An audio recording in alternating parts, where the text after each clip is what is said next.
านทีมเรียมทั้งนี้บ้องเลิกจัดกองตัวมึงนี่คือความดีใจความปลื้มใจความภาคภูมิใจ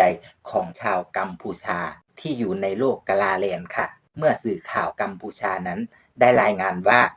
กัมพูชาเป็นฝ่ายชนะศึกสงครามระหว่างไทยและกัมพูชาค่ะ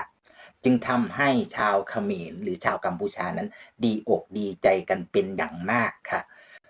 ไม่เพียงแค่ดีใจเท่านั้นนะคะชาวกัมพูชายังได้จัดงานทำบุญฉลองชัยชนะในครั้งนี้ด้วยค่ะซึ่งมีชาวเขมรนั้นได้มาร่วมงานกันมากมายเลยทีเดียวรู้สึกว่าคนเขมรทุกคนจะมีความสุขความเฮฮากับชัยชนะครั้งนี้เหลือเกินนะคะแต่ว่าคนไทยอย่างเราก็คงได้แค่มองแหละค่ะ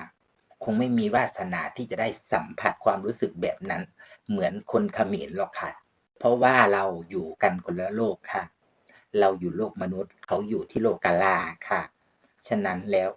อย่าแปลกใจเลยนะคะว่าทำไมถึงต่างกันเหลือเกินมันเราจะกีท่าไพรท่าสาบ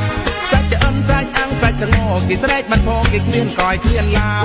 ต้องใจต้องเสด็จต้องจะละคอมเป็นเรื่องละคอมหันคอมชามือพเนจจบเอฟนั่ง